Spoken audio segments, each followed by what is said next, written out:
Welcome back to the verdict. Dr. Omotosho, let me ask you, what's your impression of how security agencies at least apply themselves on election day? One, obviously, we had inadequate policing. I mean, having one for whatever reason is not, I mean, you cannot have one police officer in a polling station. But we must know that this is a problem we're dealing with. We've never had enough policemen for the nation. So I don't know if something would have to be done towards the next election. Maybe bring in, I know there are private policemen, you know, they have all this special duties police force, you know, who could be brought in for specifically for the election. I don't know if that's possible, but definitely we need manpower. Otherwise, I mean, it wasn't just one that we had. This was just one caught on video, and I had like up to 10 different videos of even people shooting. So I'm wondering why he was just talking about this particular one. We had a lot of it. So we need to ensure that we have enough police. We need to ensure that whoever is detailed to be there is there. We need to, I don't know, not having them harmed may be right so that they don't, you know, get off the handle. But at the same time, there has to be some sort of backup for them, maybe the soldiers or what have you, just nearby. Because I mean, if this had escalated, we wouldn't be talking about this. This could have become a full-blown crisis. So you mean that if the policeman's life was in jeopardy at the time? Not just the policeman, the people around as well. These people were not playing. They were ready to do whatever. I mean, it's just because they were dealing with just one policeman. If other people, because the guy was saying the citizens should have like come in to help. If they had done that, it would have become a mob fight. It would have become a mob fight. So we don't want to see any of these things. We don't want to see any of the issues, you know, we dealt with last Saturday. Not having enough security forces, not having ink, not having enough ballot, what have you, the boxes, not having misplacing covers, you know, quite some issues that I noted down. I'll quickly run through them. One is inadequate ink or lack of it, absence of stamp, misplaced cover in different boxes, pre-filled boxes. These are the things that can set people off, because one would ask, how did this area boys, so to say, how did they get there? Was it a case of something happened that scared them, or they had planned this beforehand? But if we had more policemen on ground, this could have been mitigated.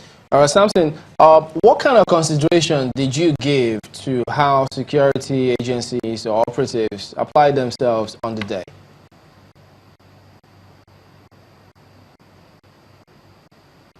Well, on our checklist, we simply checked whether there was presence of security agents at the polling station. Although a sister organization, Clean Foundation, focused on the conduct of security agents. But how can we assess the conduct of security agencies, especially the police? Our position at the IGA Africa is the fact that the police performed very professional in their management of the security for the elections. Although they were not in all the polling stations, not all polling stations had police officers. There were still some places where we didn't have the presence of police officers. But for all the police officers, they largely performed very professional. They were very civil in their conduct on Saturday. However, part of the report that we've also gotten, there are some cases that actually borders on the integrity of the police. There are cases where security officials of INEC, with the resident electoral commissioners, also were threatened by politicians, and these politicians had the protection of security agents. Some of them had the protection of the army. If you get the true picture of what happened in Akwa Ibom, for instance, you would know that our security agencies were very complicit in these elections.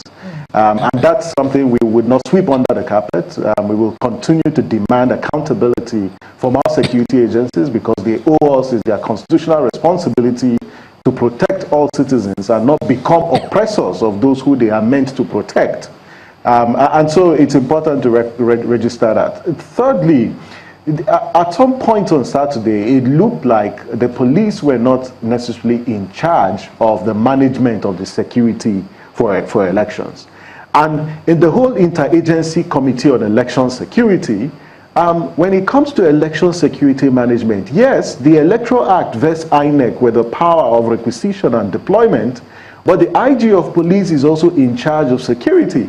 But what we saw in the presidential elections, particularly on Saturday, it suggests that in some cases, the police were not actually in charge. The military had actually taken over security operations on Saturday. If you look at Rivers, in fact, in my previous appearance on this show, I just cited an example where members, our own observers, members of our board, who were on their way to Kefi on Saturday to observe elections in Kefi, they were stopped from proceeding because the army had created a blockade on the road. And it took the intervention of the INEC chairman, and after the escalation, before the soldiers allowed both INEC officials who were on election duty as well as accredited observers from passing.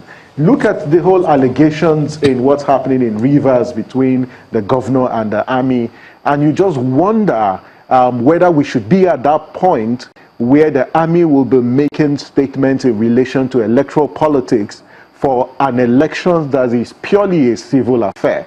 So looking at security, and I think that one of the things the police also needs to answer, and they need to tell Nigerians, is if you look at your deployment, why is it that the thugs were moving from one polling station to another in the states where we had disruption of polling, or even disruption of collation centers?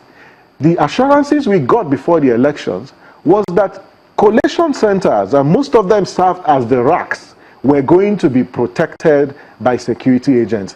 Why was an INEC office in Oshun actually invaded and vandalized? These are fundamental questions. Why did we have those pockets of violence across? Why do we have those deaths across? So these are questions that they need to answer. And the fact that we went into an election that rather than just counting votes, we were counting bodies and fatalities is completely disheartening. I agree with you. It's very, very disheartening. But do you think the security lapses in pockets of areas all over Nigeria, do you think it in any way affected the integrity of the polls, the process, and the credibility of the outcome?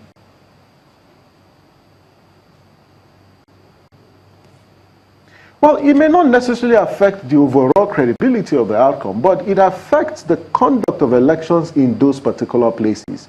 And that is why elections in some of those places were cancelled or 0 votes was entered. And I know that in some places, depending on the margin of lead between the two candidates who are actually running were in the legislative elections, it may have impacted on the conduct of that election. But we must not forget that the confidence of a voter in the process is central to the credibility of an election. And why would people accept outcome of elections when democratic institutions or institutions that are involved in election management or election security operations are not fair, are not transparent, and they are not civil in their approach? And that is why how citizens perceive this election and how their confidence is built is very, very central, not just for political legitimacy, it is central for political stability as a country. Well, Samson, still with regards to collation, if I might add also, because we know that that of the president has been announced, that of the House of, that would be the senatorial as well as House of Representatives also has been announced, at least by the ROs in the various states. But what happens in the situation, for instance, if allegations begin to pour out that perhaps those results or those announcements haven't gotten to INEC by now, and documented in INEC's register of the returning officer's declaration, or should I say returning, and we will be expecting that certificates will be issued to those who have returned as elected. But in a certain situation, we hear in Imo State where the returning officer was under some kind of influence, or should I say, being under some kind of incapacitating situation. We also heard about that in Bauchi State, where the RO is being under pressure to pronounce that the result he announced was under duress. What happens in that kind of situation, and what can INEC do?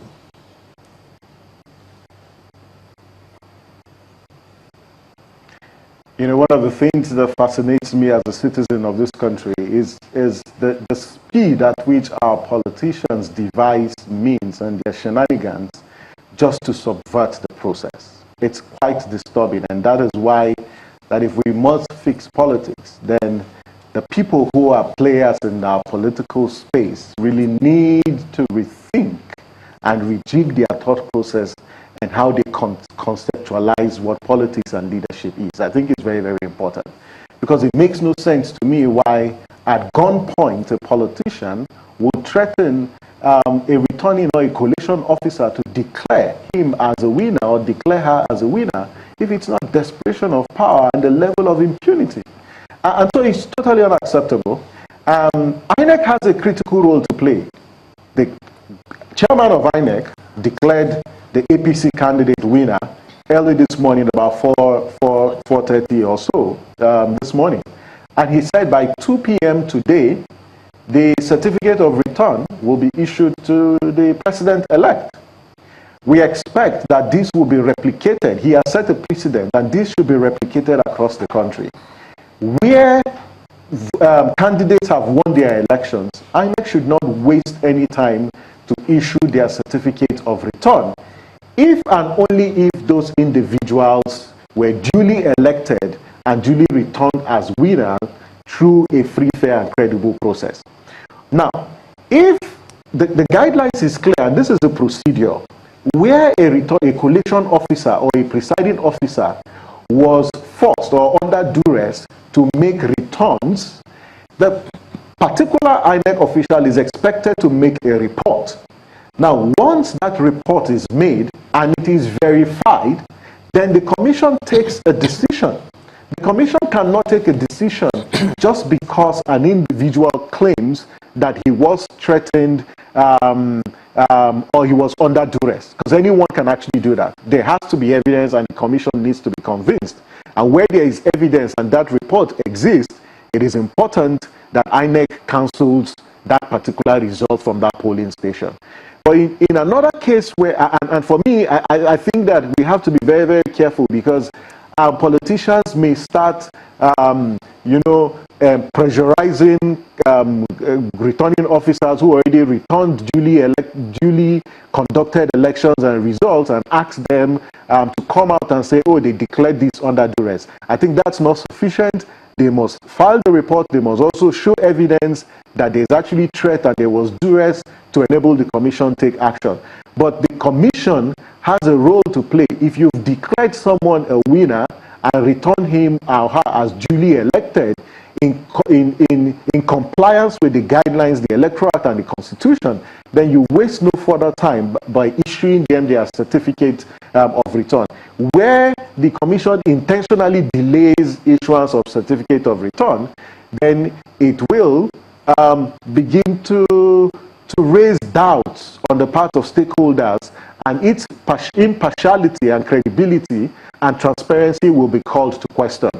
But it is important that the certificate of return is given to people who have been duly elected. More so, if you look at the whole process, the Form EC8A form, which is the result sheets, are in the possession of party agents, right? And so if the political parties, and our data clearly shows that for this election, In 98 to 99% of polling stations, the APC and PDP deployed party agents. So there were party agents in nearly all the polling stations from the PDP and APC.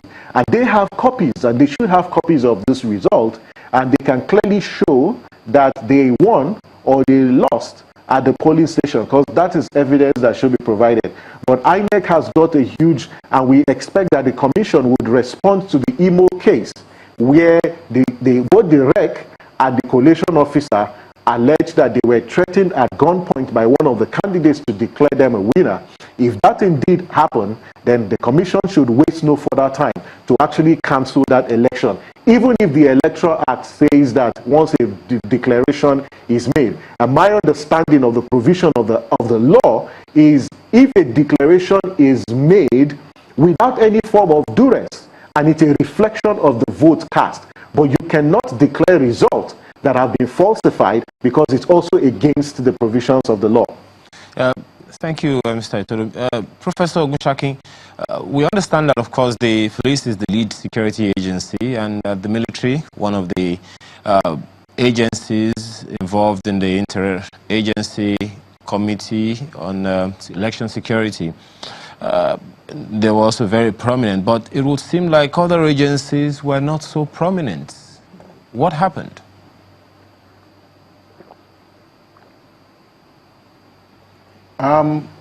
Again, good question. The fact that we met before the election, there was a lot of workshops and orientation that we went through, and all the security agencies were invited, and they duly reported, including the Civil Defense, DSS, and other sister agencies. I'm sitting here to talk about what the security plan is with the Nigerian police force. And I think you probably need to talk to those agencies to answer that question, because I cannot speak on behalf of the other security agencies. That would suggest then that there was perhaps something wrong with the chain of command, because that's one of the things that one would want to question. If the police is the lead agency, then one would expect that there would be some deference of those other agencies to the lead agency, you know, during the election. The police remains the lead agency, but when you look at security, it's a very complex business, and some of what happened or took place during the last election is being investigated. And I believe that we've been talking about this for a few hours, perhaps a few days now. We need to look back, and I think what the police is doing is looking at the history, what happened. You know, you have to investigate, you have to debrief, you have to talk to people, and you will not get the answer you are looking for on a television program that we just, taking place presently. This takes time, and I think there's a lot of assumptions that things happened that were beyond reason for the general public. All these things have been investigated, and I think in due course, the public will be aware and the steps that have been taken to rectify them. And if I may go back to one of the earlier issues we were talking to, the fact that I think my colleague in Lagos, we were saying that the people have the right to use camera. Of course, they have the right to videotape, but there is issue of humanity here, where someone is being paid to protect you, and you respect that person's life as well as your own. You need to take steps to assist that person. You know, laws are laws, but there are issues of humanity here. And when you see another human being being put or subjected to stress and attack, I don't think any law, and even if you're talking about human rights, you have the responsibility as another human being to reach out to assist those individuals. And I'm not just talking about the Nigerian police here, I'm talking about anyone that we call a fellow citizen of Republic of Nigeria. We have that duty to assist each other. And I think in as much as the Nigerian police, again, I go back to my earlier point, they have been in the eye of the storm, and they've been able to weather that storm successfully as of this morning. And we are preparing for a bigger event in 2 weeks' time with the gubernatorial elections, where, again, there'll be a good outing. What is going on as we speak to look at the areas, the lapses in the last election, to correct it, and to come out to lead as a good example to other agencies. Well, Professor Ogunsakin, it comes across as though you're not, or the police is not willing to take a look at or to take in some criticisms in terms of their performance. If you keep saying it's excellent, because I mean, you heard Mr. Itodo talk about we're counting bodies. So if we're counting bodies, how can we still say that the police performed excellently? But we'll take a look at that and more when we come back in a moment. Stay with us.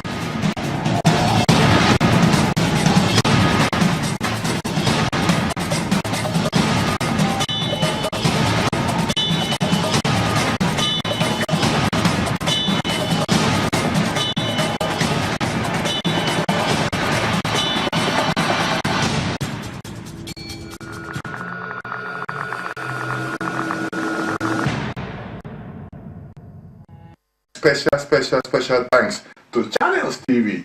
I didn't even know until this election that you can watch Channels TV as if you're in Nigeria. This is all the way in Toronto, Canada. I'm still watching Channels TV, and the reception, it was very clear. The voice, everything was beautiful. Channels TV, take this one. Congrats to the president. Let's make Nigeria work.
The Minister of Transportation and the Minister of Works and Housing are working very hard to make sure that the railway between Lagos and Ibadan and the road are done by the end of this year.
All right, welcome back to the verdict.